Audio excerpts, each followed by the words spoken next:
హైదరాబాద్లో ఎట్లుంటుంది, ఎవరి పని వాళ్ళు చేసుకుంటారు, ఎవరి ఇంట్లో వాళ్ళు ఉంటారు, తింటారు, మంచిగా హాయిగా సప్పుడేగా ఉంటారు. అదే చూడు పల్లెటూరులో, పల్లెటూర్లలో నలుగురు నలుగురు ఆడలు కూర్చుంటారు. ఇక ఇది ఇట్లమ్మో అది అట్లమ్మో అది అట్లమ్మో ఇది ఇట్లమ్మో అని ఇక్కడ లేని దాని గురించి చెప్తుంటారు. పుసుక్కున ఈ నలుగురు ఇట్లలో ఒకటి పక్కకు పోయిందనుకో అయిపోయాయి. ఇక దాని గురించే, ఇక మన గురించే మాట్లాడతారు. అలా లేచి పుసుక్కున పోతే చాలు మన గురించే మాట్లాడతారు. అమ్మో చూడే అది వినగాల, ఇక అయిపోయాయి, ఇక దాంతో పెట్టుకోలేము, దాని నోరు పెట్టలేము, అమ్మో చూడు ఇటుగా అమ్మో అని అంటారు. కథం అది పుసుక్కున మళ్ళీ విన్నది అనుకో, ఇక అయిపోయాయి దాని పని.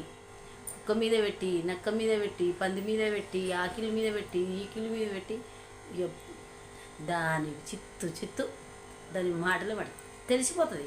ఎందుకంటే అమ్మో నేను ఆ రోజు అన్నా కదా, అందుకే ఇది అన్నీ నా మీద పెట్టి, మనిషి మీద కుక్క మీద పెట్టి తిడుతుంది. కథం అయిపోయాయి. అట్లుంటుంది పల్లెటూర్లలో. సిటీలో కథ ఏముండదు, తినాలి పండాలి, పక్కనోడేంది ఏమి తెలియదు.